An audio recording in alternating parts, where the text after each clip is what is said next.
Bueno, buenas noches. Nuevamente nos encontramos en el curso de Praxis Médica. Hoy con un tema fundamental en la medicina legal y en la relación médico-paciente.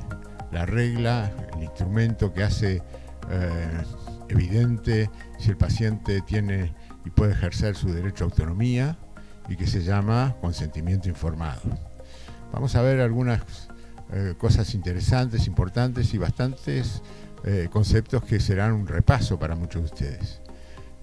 El consentimiento informado es un tema que empezamos a tratar por allá por 1982, 83, a instancias del profesor Guillermo Mesa, y desde entonces, a pesar de todo el tiempo que lleva, hay cosas que todavía hoy no se entienden cabalmente o se han deformado, no intencionalmente, pero se ha pervertido en alguna forma, y quisiera hoy volver sobre el consentimiento informado con una intención de rescate ético del consentimiento informado.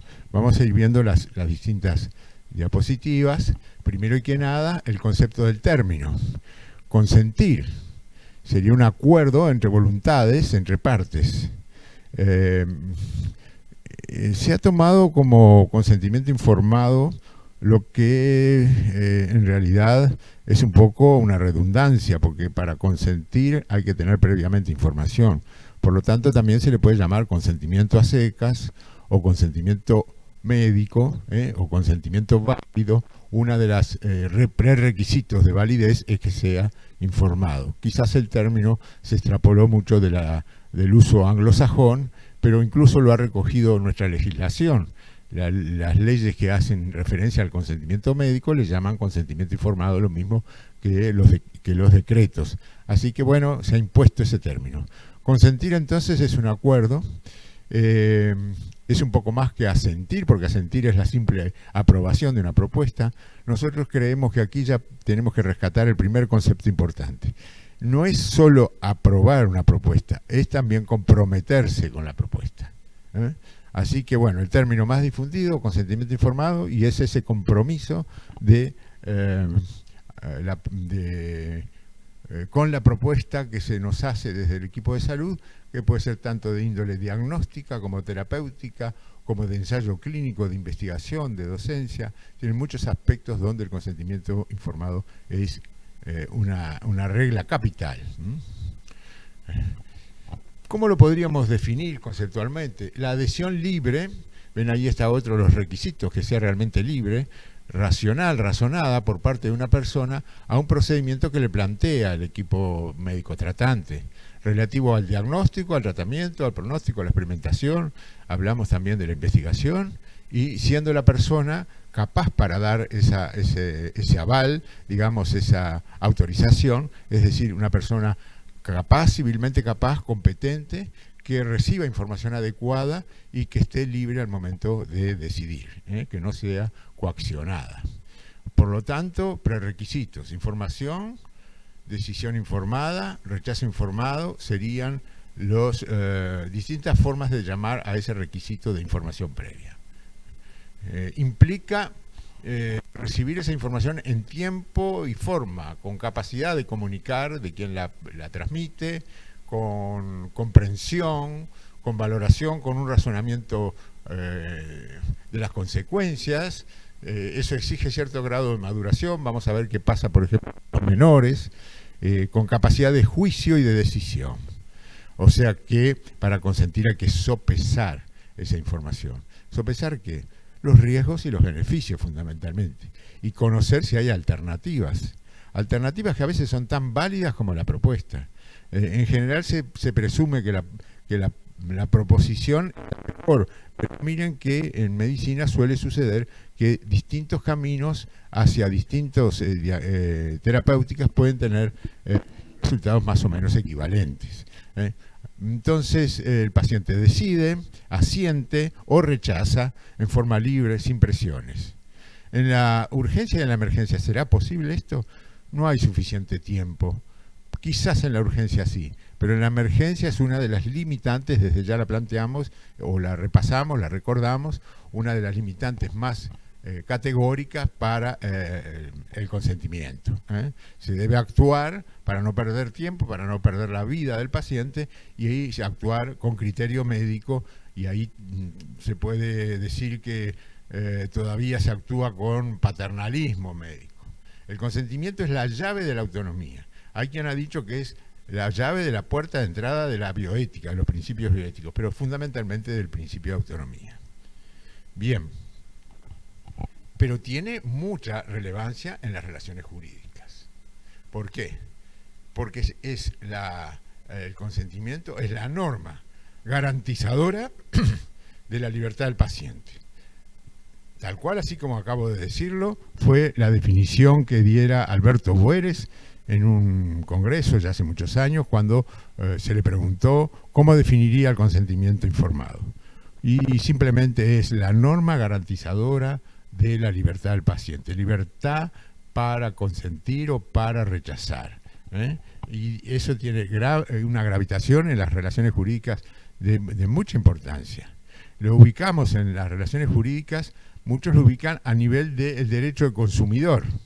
Ahí estaríamos el usuario que valora lo que va a adquirir y tiene su derecho a rechazar o a consentir. Pero yo creo, y aquí viene un poco también esta intención de rescate bioético del consentimiento, que no es solo el derecho de situarlo solo en el derecho del consumidor. Se inscribe en un derecho individual, personalísimo, de tal forma que se transforma en un derecho humano, porque tiene que ver con la libertad de decisión, tiene que ver con la independencia, tiene que ver con valores muy sustantivos para el ser humano, ¿verdad? Bien, entonces se plasma muy bien esa libertad, queda muy evidente cuando recibimos un rechazo a la propuesta. Algunos le llaman a esto consentimiento negativo, o le podemos decir rechazo informado. Es el derecho a la decisión y es la base de la doctrina del consentimiento informado. La libertad del paciente, la autonomía para aceptar o rechazar una propuesta. Y entonces repetimos, lo inscribimos dentro de los derechos humanos. ¿Qué requisitos? Algunos ya hemos mencionado, ¿verdad? Madurez psíquica para decidir sobre el acto propuesto, suficiente inteligencia, voluntad libre, mayoría de edad o menor suficientemente maduro para comprender, razonar y decidir, para valorar, para tener competencia, porque es necesario conocer, comprender, emitir un juicio y decidir libremente sobre aquel acto concreto que se nos propone. El Código Civil plantea que si no hay capacidad de decidir, si hay incapacidad, el consentimiento puede ser dado por el representante legal. A eso le llamamos consentimiento por representación. Bien, entonces hablábamos de consentimiento libre, no viciado. Pero si es un instrumento para la libertad del paciente, tenemos que tener en cuenta que es revocable en cualquier momento. Serían consentimientos viciados, nulos, cuando se obtienen bajo amenazas o por falta de información, ese sería errado, o cuando el paciente está tan dolorido que no está con suficiente lucidez como para otorgarlo, o se obtiene mediante violencia, intimidación o coacción, o persuasión, cierto tipo de chantaje, ¿verdad?, o engaño, o recompensa de precio. Esos son todas las circunstancias que están previstas además en la codificación civil como decisión que no es libre y que anulan el consentimiento. Artículo 1269 del Código Civil Uruguayo. Bien, decíamos que es la llave, que es el instrumento, es el mayor respeto al principio de autonomía, porque respeta el derecho a la decisión, a la libertad, a la autonomía, al ¿no? Es el corazón, así se lo ha definido, el corazón, o también se lo dice en esta figura un poco más, digamos, poética, de que puede ser el centro el núcleo de la cuestión, como el corazón de un árbol, la parte más interna, el corazón del modelo autonomicista. ¿Eh? Recuerden que hay, por ejemplo, ya hemos mencionado la urgencia, pero más que la urgencia, veremos otras limitantes. Hoy en día, con el tiempo de pandemia que estamos viviendo, por esta circunstancia de enfermos que pueden ser contagiosos, enfermos que pueden de alguna forma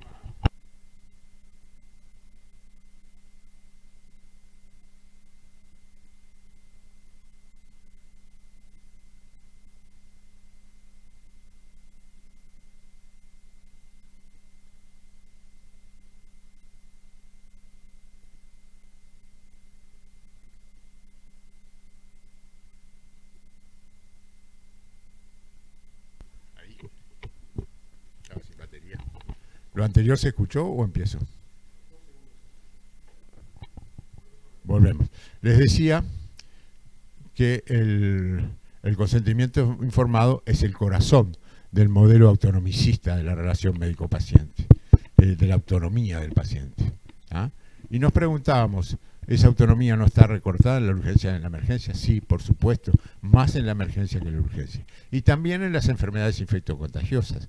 Y también en algún tipo de paciente que no está capacitado por circunstancias de trastornos mentales, por ejemplo, o de drogas. Allí hay algunos recortes a esa autonomía por circunstancias de preservar la salud de los demás o su propia salud en virtud de que no está totalmente capaz. Si no, bueno, si no hay que respetar. Siendo capaz, mayor de edad, informado y libre, se debe respetar. Es entonces un derecho del usuario o paciente y es un deber del médico. Derecho y deber en esa relación médico-paciente tan especial, y salvo en la emergencia, con riesgo para la salud pública por las infecciones o con riesgo para sí mismo o para terceros, puede haber cierto grado de limitación. Esto creo que lo comprendemos muy bien hoy en día en esta circunstancia de pandemia, donde se asume por parte del Estado cierto control para evitar los contagios, para evitar el aumento del número de enfermos y de fallecidos, y entonces obviamente se retoma un recorte de la autonomía, se retoma de alguna forma, podríamos llamarle un paternalismo estatal, perfectamente además reconocido como un valor, el valor de preservación de la vida, y bueno, que por estas circunstancias excepcionales, como suelen ser en las situaciones de emergencia sanitaria, o avanzando más en las situaciones de desastre o estados de desastre, allí prima la salud colectiva sobre estas cuestiones de la libertad individual y del consentimiento informado absolutamente libre.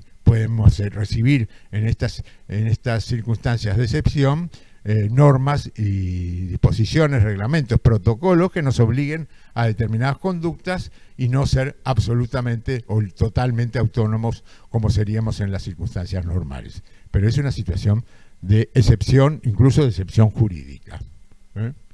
La información deberá ser, para que sea válido, puede ser, tiene que ser de un contenido suficiente, comprensible, veraz, continuada, verbal siempre, a veces se complementa con información escrita. ¿Y puede haber alguna excepción de informar? Sí, el paciente también tiene derecho a decir que no quiere saber.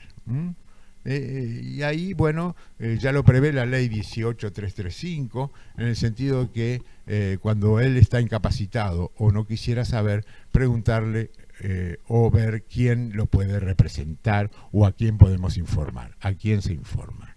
¿Quién informa? Bueno, a veces informan más de un técnico. Por ejemplo, se pide una determinada técnica, pero a su vez el tecnólogo que la lleva a la práctica, a su vez también la explica. Es decir, no hay inconveniente en que más de un profesional explique y obtenga el consentimiento informado sobre un mismo acto.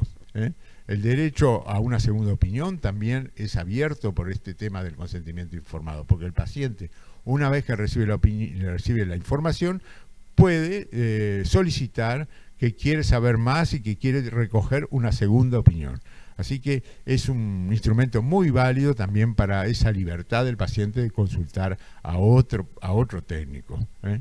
Y bueno, y otra serie de aspectos vinculados con la información, vinculados con lo que en la primera charla hablábamos, de la confidencialidad, etcétera, están muy vinculados también al consentimiento, el entregar las historias clínicas, el hacer certificados, etcétera, con diagnósticos, que en principio no hay que poner el diagnóstico, pero a veces el paciente da el consentimiento y lo solicita, lo cual no obliga al médico, pero por lo menos autoriza si el médico considera que puede revelar ese aspecto confidencial.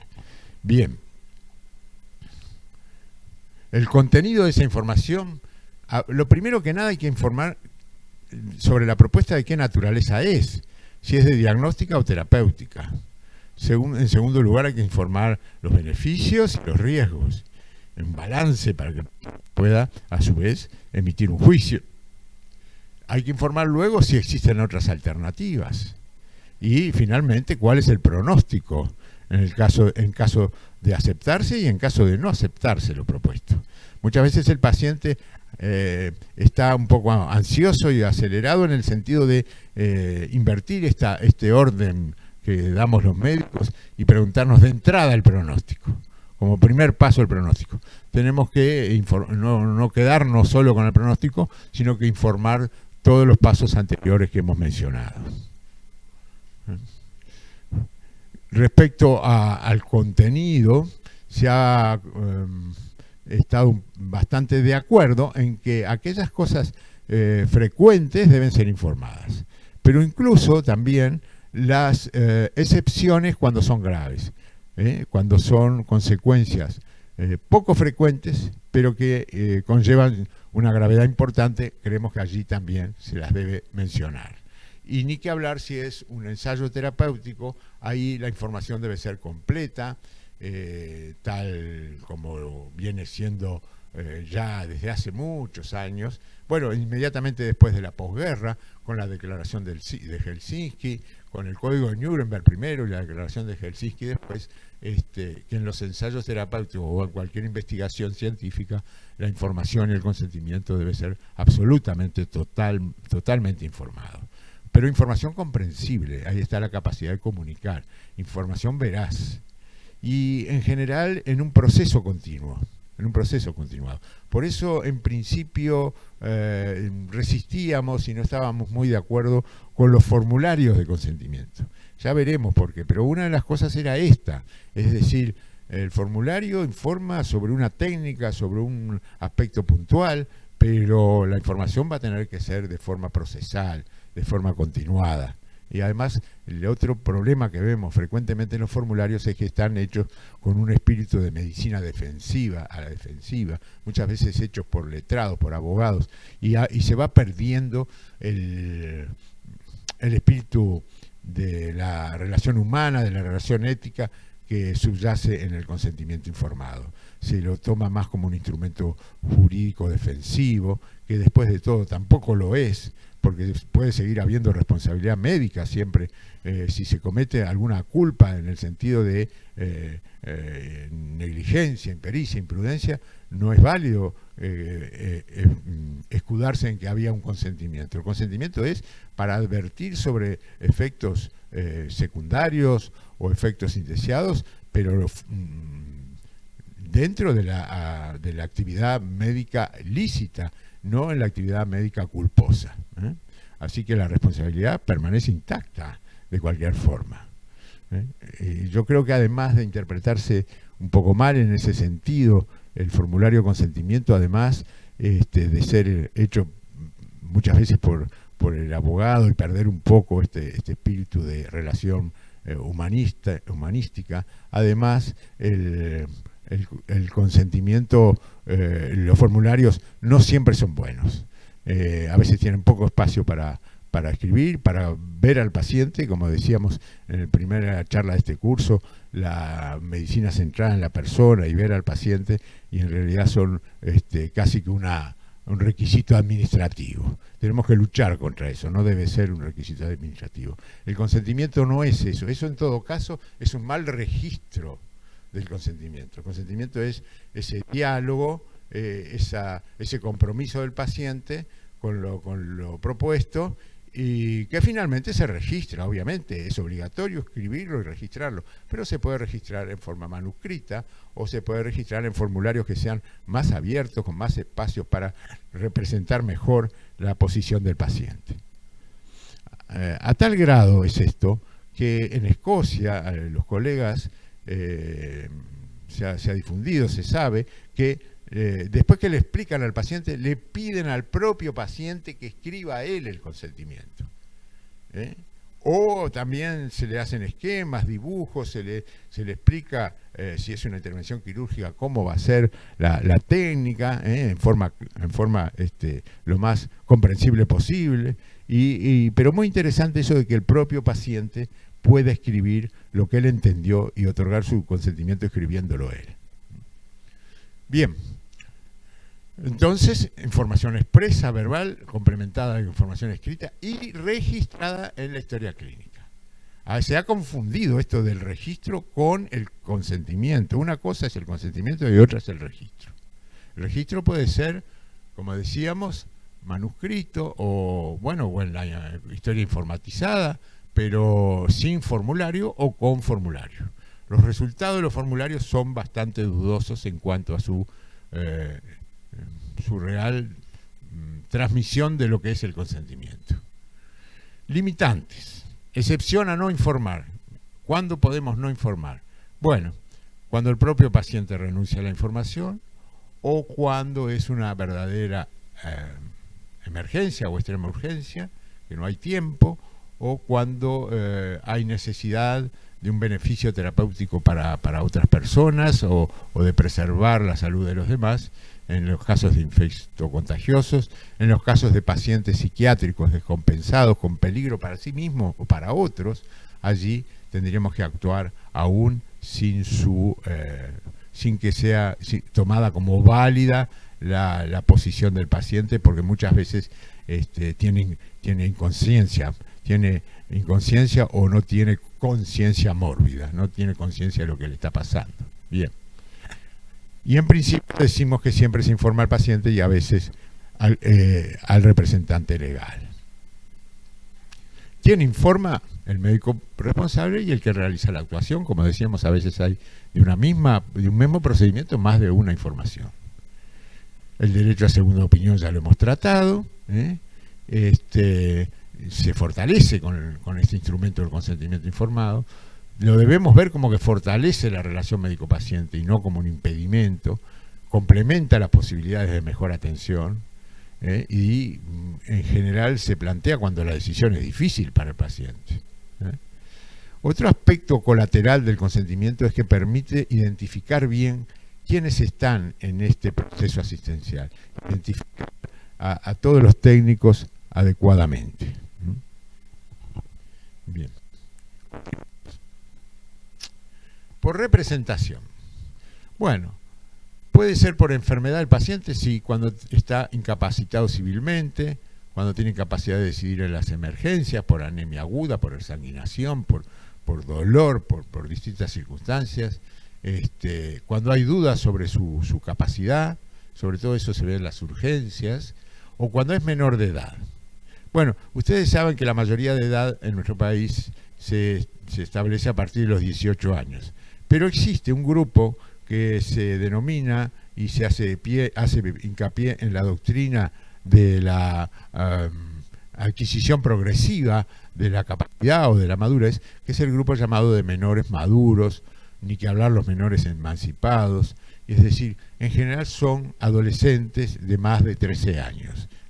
Además, desde el punto de vista jurídico, tienen el código de la niñez y adolescencia que les da cierto sustento a poder opinar. Siempre hay que oírlo a los niños, pero en este caso incluso a decidir cuando son adolescentes maduros. Y la ley de derechos de los jóvenes, ratificatoria de la Convención de los Jóvenes de Badajoz, España, que también le da a los mayores de 15, porque los jóvenes, según la ley, es de 15 a 25, los mayores de 15 le da la posibilidad de ejercer su autonomía y expresar su consentimiento o su rechazo. Cuando son niños más pequeños, obviamente la representación va a ser por los padres o los tutores. Bueno, ahí reside la capacidad que tienen los representantes legales. Pero los representantes legales en general tienen más derechos, más obligaciones que derechos sobre sus representados, ¿verdad? Cuando hay contradicciones entre el equipo médico y lo que opinan los representantes legales, y no hay forma de persuadirlos o de obtener el consentimiento válido, queda la posibilidad de recurrir a la autoridad judicial, que momentáneamente suspende la autoridad del representante y otorga el permiso judicial. No es muy deseable esto, pero a veces se ha tenido que recurrir a la autoridad judicial. En este caso es el juez de familia, y en el interior el juez letrado, porque puede no haber jurisdicción de familia en algunos departamentos o en algunas ciudades, y es el juez letrado departamental que toma cartas en el asunto y puede dar el permiso judicial. Los criterios para este tipo de decisión son, primero que nada, el interés del paciente, y cuando ese paciente emite su opinión, tratar de tenerla en cuenta, y manejar las disposiciones anticipadas, porque tenemos también una ley 18.473 de disposiciones anticipadas o voluntades anticipadas, que a veces, aunque en este momento no pueda expresarse, ha dejado un documento que debe estar en la historia clínica, porque una vez expresado en forma escrita, ya sea en acta notarial o por el formulario del Ministerio de Salud Pública, que debe estar en la Oficina de Atención al Usuario, en un plazo menor a 5 días, esa voluntad anticipada tiene que estar registrada, incorporada a la historia clínica. Los límites ya los hemos mencionado, pero miren lo que nos dice el profesor Jorge Gamarra. Cuando hay que actuar en caso de necesidad, es decir, cuando hay que proceder urgentemente, existe una patología grave y actual, ahí debemos actuar, no perder el tiempo ni perder el paciente, procurando un consentimiento que no se nos puede exigir porque está por encima el estado de necesidad. Es muy clara esta frase del profesor Jorge Gamarra. El rechazo, es decir, el consentimiento negativo, el rechazo informado, ya también lo hemos tratado. En los casos graves merita comunicarse con el juez de familia. Pero ¿qué pasa en el adulto? Bueno, si es verdaderamente capaz, aún habiendo riesgo de vida, se debe respetar la decisión consciente. La decisión consciente es válida y se debe respetar. Eso sí, no olviden de documentar todo en la historia clínica. Bien, el consentimiento hace a la relación médico-paciente. La información es fundamental en esa relación. Es de máxima importancia, además, desde el punto de vista médico-legal. Implica diálogo, implica conversación, es ética y jurídicamente importante, y el principio es actuar siempre con consentimiento, y obviamente puede haber algunas excepciones como las que recién nombrábamos.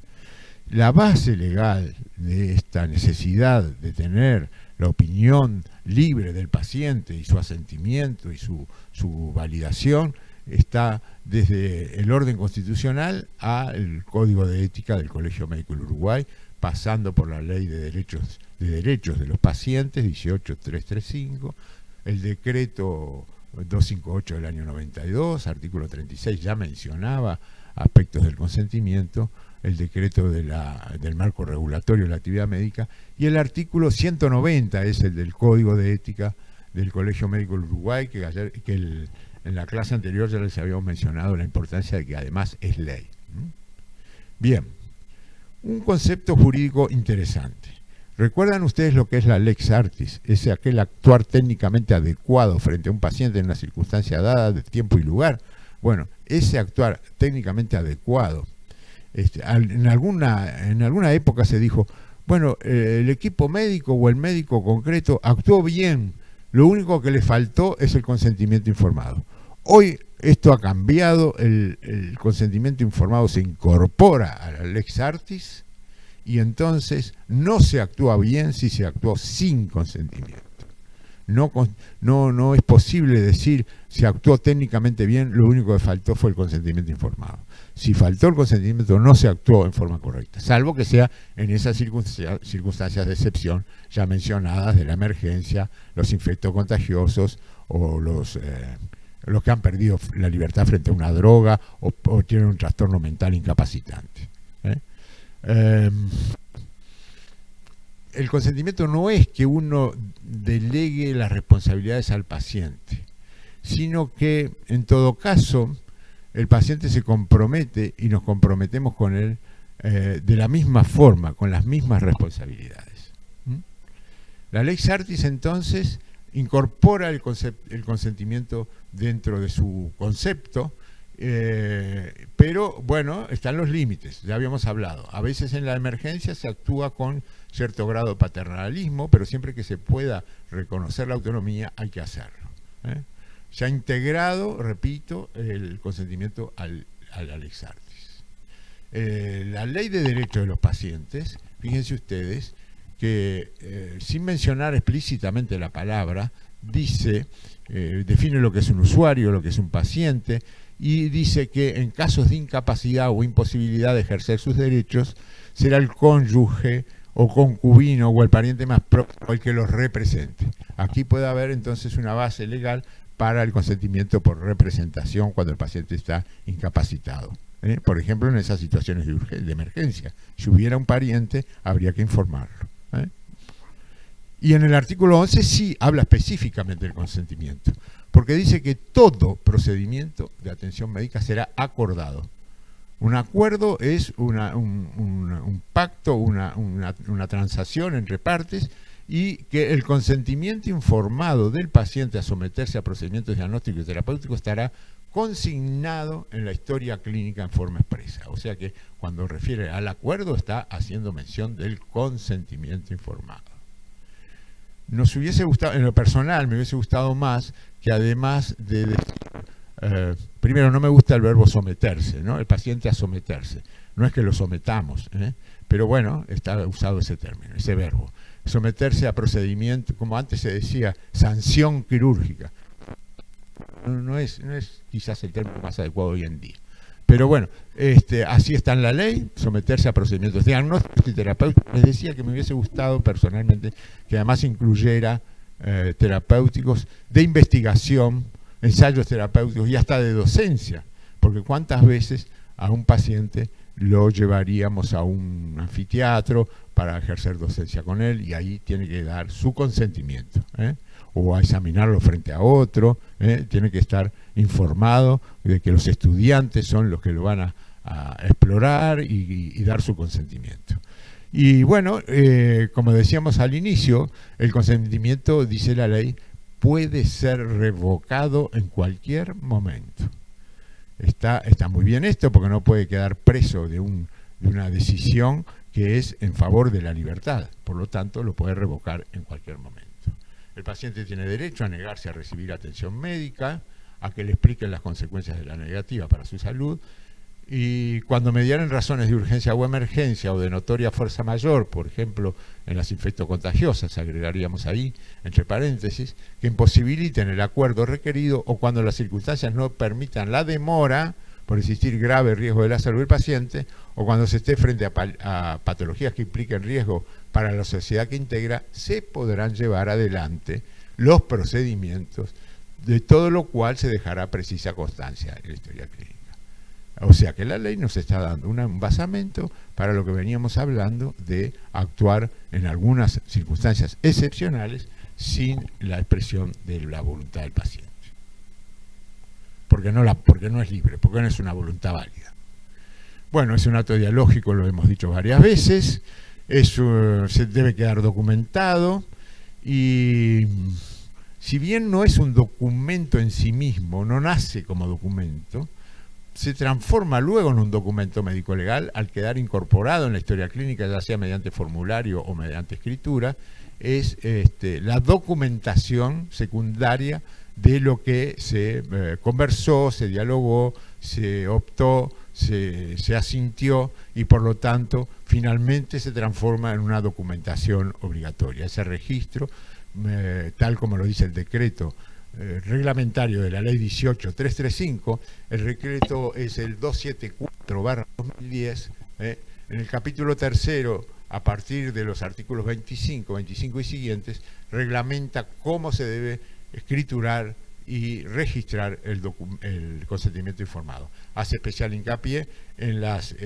intervenciones, en aquellas maniobras intervencionistas, en las operaciones, en las intervenciones quirúrgicas, y no me voy a detener porque es muy detallado, ustedes lo pueden consultar, no olvidarse de ese decreto 274/2010, sobre todo para aspectos vinculados con operaciones, con intervenciones quirúrgicas.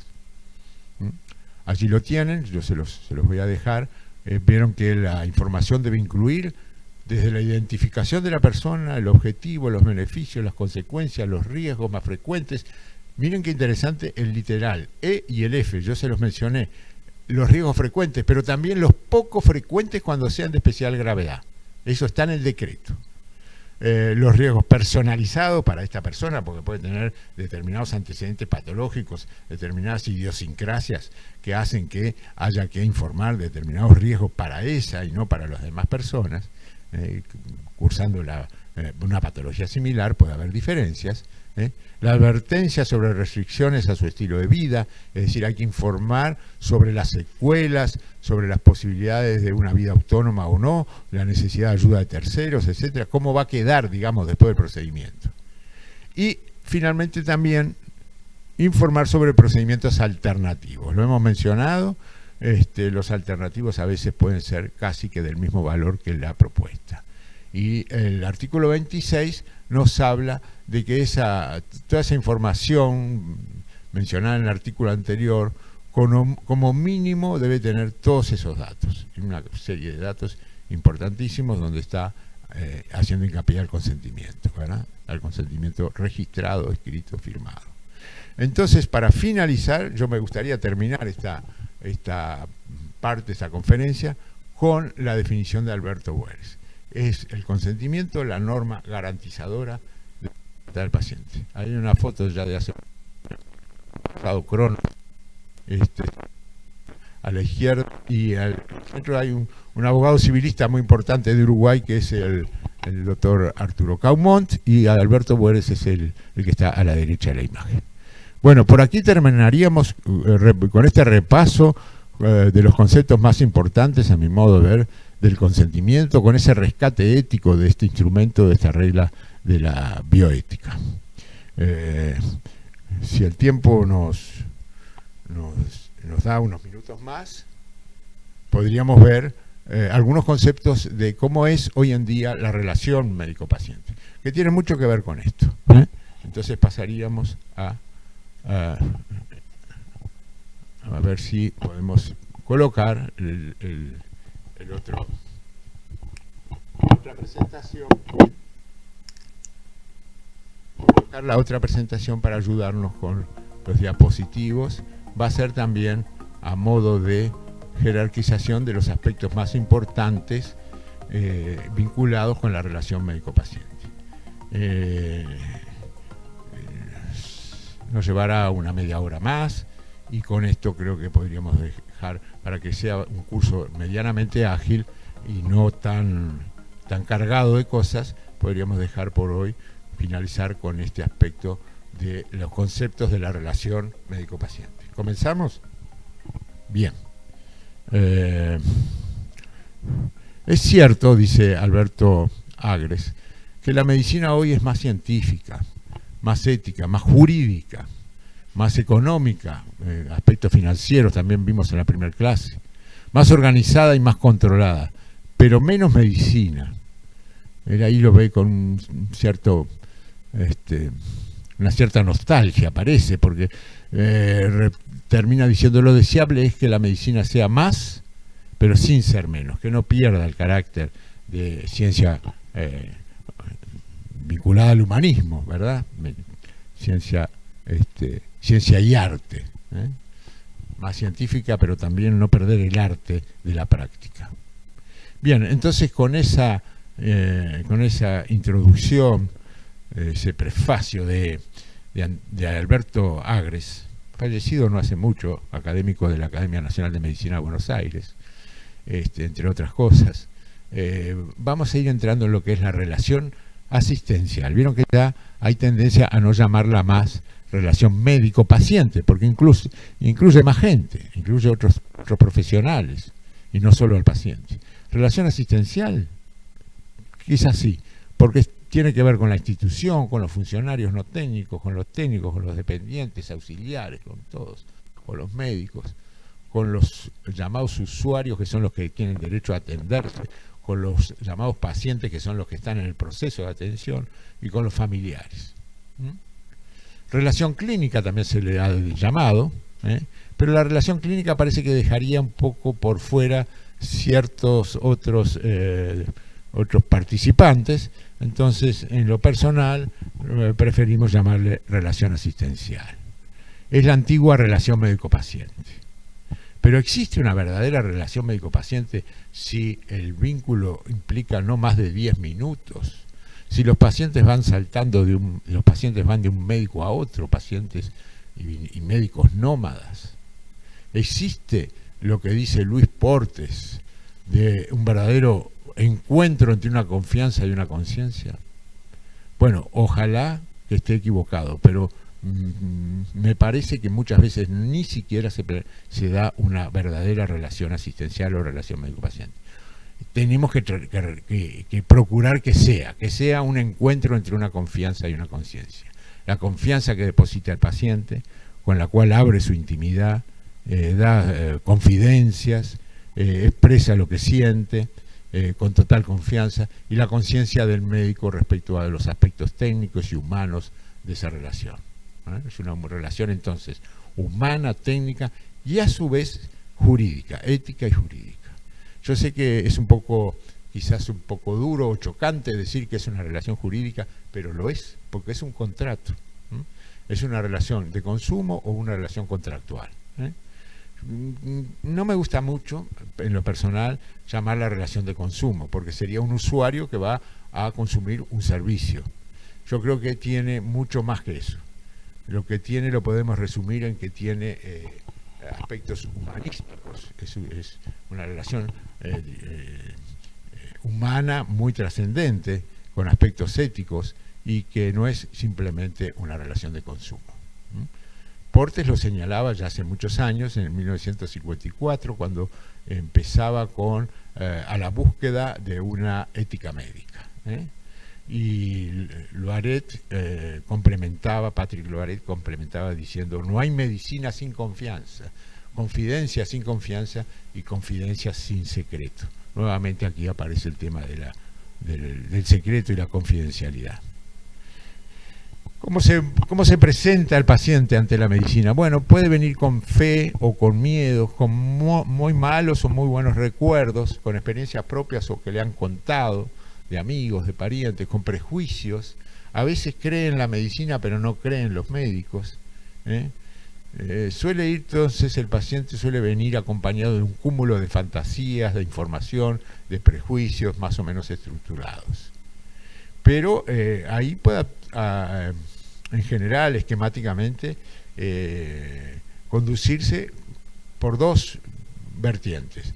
O se entrega a una relación paternalista y le dice al médico o al equipo de salud: hagan lo que tienen que hacer, ustedes son los que saben, o todo lo contrario, pide una información esclarecedora, hace valer su libertad, hace valer su autonomía, pide intervenir, consentir o rechazar, y esta es la última tendencia. Hacia eso se encamina la relación asistencial, es decir, la nueva relación se encamina hacia los derechos del paciente, hacia el consentimiento, como recién venimos de ver, y hacia un paciente que ejercita su libertad y su autonomía de decisión.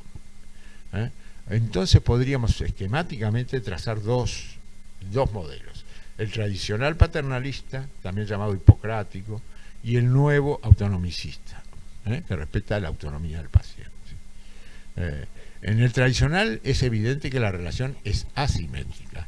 Está basada en la beneficencia del médico, ejercida a través del paternalismo, un paternalismo benevolente, pero algunas veces autoritario. Ahí aparece una patología del paternalismo, es que a veces se ejerce con autoridad. Es el llamado modelo tradicional hipocrático vigente hasta hace algunos años, y a veces todavía vigente. El modelo ético en el paternalismo entonces se basa en la beneficencia paternalista del médico. El médico es el que entiende lo que es mejor para su paciente, el médico es el que entiende que si el paciente estuviera capacitado decidiría lo mismo que ha decidido y que él ha pensado. Ese es el modelo paternalista. Ahí, ¿cómo es el paciente? Obediente, deposita confianza, no decide, le faltan conocimientos, es pasivo, es acrítico, es sumiso, es disciplinado, y hace honor a la palabra enfermo, porque enfermo quiere decir falta de firmeza, o incluso honor a la palabra paciente, el que padece con falta de firmeza. En cambio el usuario no, el usuario es el que usa un servicio de salud. En el modelo tradicional vimos cómo era el paciente. ¿Cómo sería el médico? Bueno, lo ideal es que el médico sea benefactor, paternalista en el sentido de ejercer con beneficencia, capaz de ejercer autoridad, pero no llegar al autoritarismo, y siempre a favor de la salud de su enfermo. Se siente un poco propietario de su enfermo, de la persona de su enfermo. Actúa, como les decía, creyendo que lo hace siempre a favor de los intereses del enfermo, y pensando que si el paciente estuviera con capacidad como para entender, decidiría lo que él ha decidido. Todavía hay, ni que hablar, paternalismo pensemos, las emergencias, como ya habíamos hablado cuando recién nos referíamos a consentimiento, en los inconscientes, pacientes que están en coma, pacientes que no pueden decidir, en ciertos trastornos mentales, hay cierto paternalismo beneficente. Bien, se llama paternalismo. Alguna vez alguien ha preguntado, ¿y por qué no maternalismo? Bueno, pero se lo ha denominado paternalismo y se lo ha dividido en genuino, en solicitado y en no solicitado. El genuino es tácito, es aquel que el médico decide y eso me basta, yo me pongo en las manos del doctor y bueno, y el doctor es el que va a decidir por mí, lo va a hacer bien y lo va a hacer en mi beneficio, o yo simplemente voy a obedecer.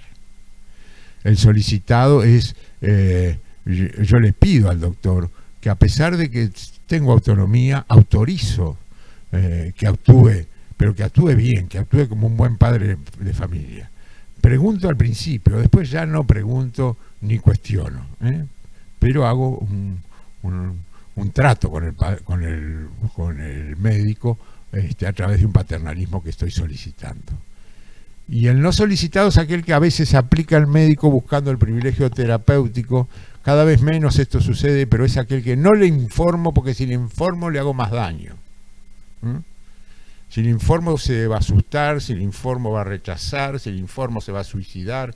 Ese es el paternalismo no solicitado. Asumo yo el rol. Bueno, esto, como les decía, es el modelo tradicional que se está sustituyendo, porque además se han visto patologías o riesgos del paternalismo. Los riesgos han sido médicos soberbios, omnipresentes, omnipotentes, órdenes arbitrarias. Es el llamado autoritarismo profesional, médicos broncémicos, como decía aquel colega de Córdoba, que hablaba de la broncemia como una enfermedad, como un circular del bronce por la sangre del médico que quiere ver algún día su pedestal, su estatua en el jardín del hospital, ¿no? Era aquel médico autoritario y soberbio, ¿no? Ya el sabio médico sefaradí Maimónides advertía, a mi manera de ver, sobre el riesgo de esa actitud médica, al decirle al Señor, aleja de mí la idea que todo lo puedo. A su Dios le pedía que lo aleje de la idea de la omnipotencia. Se describe, por ejemplo, Marguerite Yourcenar en Memorias de Adriano, el emperador Adriano. Imagínense el poder de Adriano. Pero decía Marguerite que Adriano tenía miedo del médico, de Hermógenes, y se describe como síndrome de Adriano ese temor, es decir, y el propio emperador decía, es difícil seguir siendo emperador ante un médico, y también es difícil guardar la calidad de hombre frente a un médico. El ojo de Hermógenes solo veía en mí un saco de humores, una triste amalgama de linfa y sangre. Síndrome de Adriano, el tenerle ese temor a los médicos. Pero a su vez el propio Hermógenes también tenía su temor. Fíjense ustedes que cualquier clase de padecimiento del paciente que sea ocasionado por una actitud deshumanizada del médico o del sistema de salud ante la enfermedad y los sufrimientos humanos se conoce como síndrome de Hermógenes. Es como una iatrogenia, ¿verdad? Y el síndrome de Adriano es cuando se encuentra esa actitud prepotente, arrogante, deshumanizada, fundamentalmente del paciente y sus familiares, en un acto de agresión hacia los médicos por temor. En la base está el temor. Bien, dejamos por ahí el viejo modelo paternalista. Vamos a ver, y brevemente, para no cansarnos mucho, lo que es el nuevo modelo, que tendrá no más de 50 años, que es ir respetando la libertad y la autonomía del paciente, respetando su independencia, a través fundamentalmente de la herramienta que recién acabamos de ver, a través del consentimiento informado, que es el núcleo, o también llamado el cerno. El cerno, si no me equivoco, es el corazón del roble, o sea, es lo más interno, lo más noble, es el consentimiento para hacer efectivo el modelo autonomicista, que se basa, como habíamos dicho, en el derecho a información, a participar en las decisiones, el derecho a decidir, a rechazar, a asentir. A los portugueses, y lo he visto también en Brasil, quizás por influencia de Portugal, les llaman consentimiento esclarecido. Me gustó eso esclarecido, porque no es solo informar, sino aclarar. Consentimiento esclarecido. Bien, el nuevo modelo reconoce derechos, reconoce la intimidad, la libertad, la independencia, ese modelo autonomicista. Reconoce la privacidad e intimidad y la libertad e independencia. Y no siempre acepta que el estar enfermo lo torne incapaz, para nada. Incluso hasta a veces agónico, ya en etapas finales de su vida, tiene capacidad. Y tiene libertad de decidir. Kant, el filósofo Immanuel Kant, decía que los derechos naturales se compendian en ese derecho a la libertad, el respeto a esa decisión. Estamos en una transición todavía, llevaremos 30, 40 años, pero estamos transitando hacia la autonomía del paciente, al respeto a la autonomía del paciente.